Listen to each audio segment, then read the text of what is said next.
feet to the floor. I just had a bad dream. I think I'll get a glass of water. She moved to the bathroom. Go back to sleep. Good heavens, she was actually shaking. How stupid could she get? She splashed water on her face and took a few sips of water before going back to the bedroom. The lamp on the nightstand was on, and Joe was sitting up in bed. I told you to go back to sleep. I don't want to go to sleep. Come here. She went into his arms and cuddled close. Safety. Love. Joe. Want to make love? The thought occurred to me. Maybe later. Right now, I want to know about your nightmare. People do have bad dreams, Joe. It's not that uncommon. But you haven't had one in a long time. I thought you were over them. His arms tightened around her. I want them to be over. She knew he did, and she knew he tried desperately to give her the security and contentment that he thought would rid her of them. But Joe should know better than anyone that the nightmare would never entirely go away. Shut up and go back to sleep. Was it about Bonnie? No. Eve felt a ripple of guilt. Someday she had to tell him why the dreams of Bonnie were no longer painful. But not yet. Even after this last year with him, she still wasn't ready. Someday. The new skull? You've been working hard on it. Maybe too hard? I'm almost done. It's Carmelita Sanchez, Joe. I should be able to notify her parents in a couple of days. Then there would be closure, and perhaps peace for them. And you know my work never brings me anything but satisfaction. No bad dreams there. Just sadness and pity, and a driving passion to bring the lost ones home. Stop probing.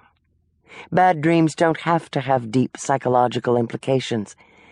This was just a crazy, disjointed... It was probably something I ate. Jane's pizza was a little too rich for... What was it about? Joe wasn't going to give up. He would pick at the subject until everything was out in the open. A coffin, okay? I was walking toward this coffin and it scared me. Who was in the coffin? He paused. Me? Jane? Stop trying to read something into it. It was a closed coffin. Then why were you scared? It was a dream. For heaven's sake, I deal with dead people every day of my life. It's perfectly natural I should have an occasional macabre... Why were you scared?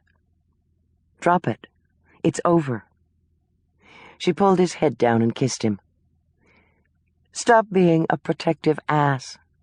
The only therapy I want from you right now is strictly physical. He went still, resisting. Then he relaxed and moved over her. Well, if you insist, I suppose I'll have to be a gentleman and let you seduce me. Eve was surprised. She knew how stubborn Joe could be. She smiled and gently tugged at his hair.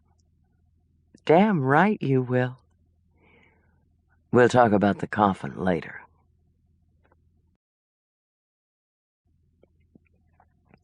Sarah Bayou. The coffin was in place in the altar of the church. Jules bent to check the pedestal beneath it to make sure it was sturdy enough to bear the weight of the specially reinforced airtight coffin. He'd had it built to his own specifications and had been assured there would be no problem, but it was his responsibility, and he was determined not to fail. Nothing must damage the coffin's precious contents. I've paid them off. They're on their way back, Etienne said from the doorway. He came toward Jules, his gaze fixed on the coffin. It looks so strange there. We did it, didn't we? Jules nodded. Yes, we did it. Etienne was silent a moment. I know you were angry with me, but now you understand.